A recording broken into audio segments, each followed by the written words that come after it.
Sixth report is dashboard accounting. This will display graphical representation of key accounting insights, provides revenue and profit trends, and significant financial ratios. Click Run Report. Select company name. Select financial year. Run the report.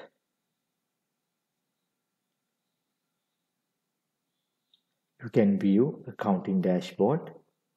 You can view gross profit, net profit. You can view revenue analysis, period wise. You can view business performance, current ratio, gross profit margin, net profit margin, debt to equity ratio, debt to asset ratio, return on assets, return on equity, bank, debtor days, creditors days. You can view cumulative revenue and trend analysis. In trend analysis, you can view period-wise, sales, expenses, and net profit before tax.